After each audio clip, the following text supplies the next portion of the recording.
Bismillahirrahmanirrahim. Assalamualaikum warahmatullahi wabarakatuh. Untuk sahabat-sahabat semua yang sekarang sedang diuji terkonfirmasi COVID-19, izinkan saya berbagi.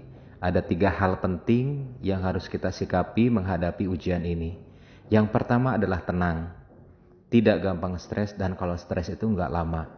Karena ketenangan ini akan berdampak pada penurunan tingkat atau derajat stres.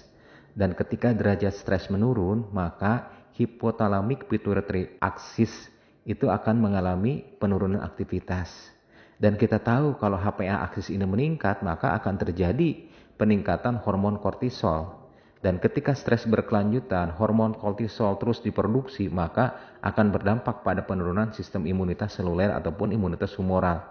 Yang selanjutnya adalah dengan ketenangan juga kualitas tidur itu akan jauh lebih baik. Dan kita tahu pada saat orang terkena penyakit di mana kualitas tidur itu tidak bagus, maka akan terjadi penambahan lama sakit dan akan terjadi penambahan beratnya penyakit. Oleh sebab itu ketenangan ternyata bisa meningkatkan kualitas tidur. Nah sahabat semua, ketenangan juga akan berdampak pada banyaknya hormon endorfin yang dikeluarkan. Dengan endorfin yang banyak dikeluarkan ini akan membantu perbaikan sel-sel yang rusak. Akan membantu juga mendorong perbaikan imunitas humoral dan imunitas seluler. Dengan ketenangan juga ini hormon oksitosin dan dopamin juga menjadi dominan di sini. Artinya hormon kasih sayang, hormon yang bisa menyebabkan seseorang itu lebih nyaman, begitu ini lebih meningkat. Dan ketenangan ini juga akan berdampak pada peningkatan sistem imunitas kita. Ketenangan ini juga akan berdampak pada stabilnya sistem jantung dan pembuluh darah. Pada sistem pencernaan mencerna lebih bagus, dan yang terakhir ketenangan juga akan menjadikan pemikiran kita itu lebih logis dan lebih fokus. Ketika kita berpikir lebih logis, maka keputusan-keputusan yang diambil pun akan lebih realistis. Beda halnya dengan mereka yang stres. Nah, bagaimana caranya agar kita bisa tenang? Ada 7 sahabat-sahabat semua. Yang pertama harus ridho akan kejadian yang telah Allah takdirkan ini. Ketika kita ridho, maka kita akan mencari solusi sebanyak-banyaknya. Ketika seseorang tidak ridho, maka sebagian besar yang terjadi dalam pemikirannya adalah bagaimana menyalahkan orang lain, bagaimana menyalahkan diri dan sebagainya. Tetapi ketika dirinya ridho, yang terjadi apa? 80% otak kita itu kan fokus pada solusi. Jalan yang kedua adalah dengan memperbanyak zikir dengan berbagai macam tingkatan dan berbagai macam jenis. Ketika dikasih ujian seperti alhamdulillah ya Allah masih bisa dirawat di rumah. Alhamdulillah ya Allah masih bisa melihat, masih bisa mendengar. Alhamdulillah ya Allah masih bisa bernapas. Alhamdulillah ya Allah masih bisa berpikir. Apapun pasti nikmat Allah itu lebih banyak. Ada juga zikir bagaimana tentang kita evaluasi astagfirullahaladzim. Mungkin ini atas kelalaian ya Allah ampuni. Ada juga mungkin zikir ini atas rasa syukur, rasa sabar, dan rasa-rasa yang lain. Sekiranya setiap saat itu ada momen-momen untuk zikir. Yang ketiga adalah jalan untuk tenang adalah kita punya Allah. Pertolongan Allah itu amat dekat. Allah itu tidak mungkin memberikan ujian di luar kemampuan hambanya.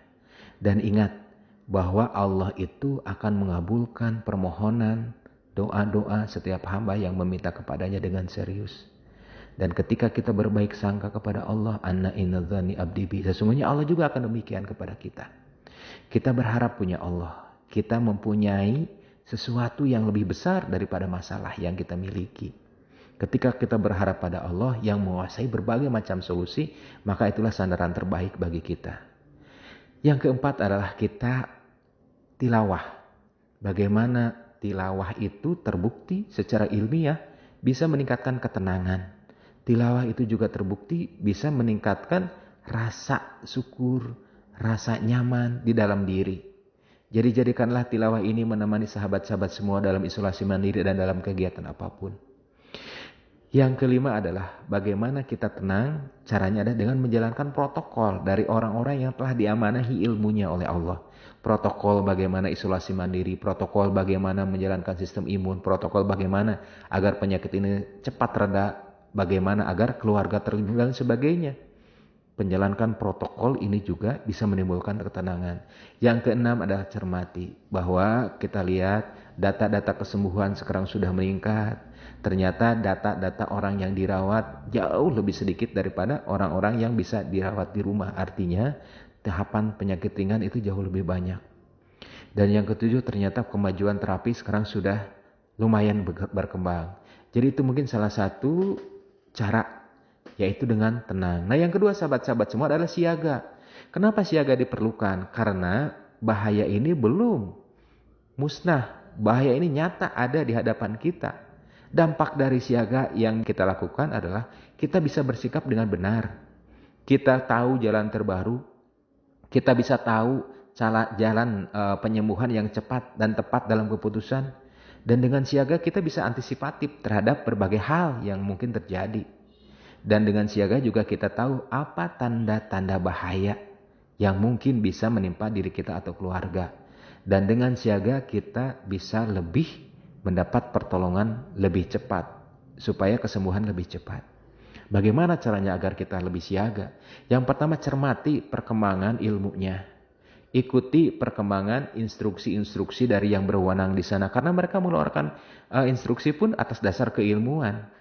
Yang kedua adalah siaga dari dukungan keluarga. Bagaimana keluarga bisa menciptakan situasi yang lebih nyaman. Bagaimana dukungan makanan, minuman, suplemen dari keluarga, dan lain sebagainya. Siaga yang ketiga adalah monitoring. Bagaimana menilai kemajuan hari demi hari.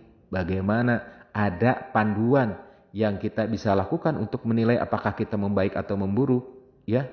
Yang keempat, siaga itu adalah pendampingan tim medis.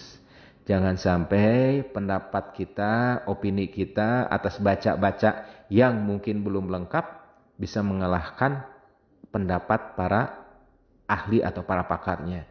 Jadi siaga keempat adalah pendampingan dari tenaga medis. Siaga yang kelima adalah bagaimana amunisi kita disupport untuk makan, suplemen, dan lain sebagainya. Support energi, dan lain sebagainya. Siaga yang keenam adalah ada motivator. Motivasi. Karena motivasi itu bisa meningkatkan semangat, spirit. Dan ketika spirit sudah terbangun, maka terjadi unlimited energi yang kadang-kadang tidak bisa membayangkan betapa besar semangat untuk sehat.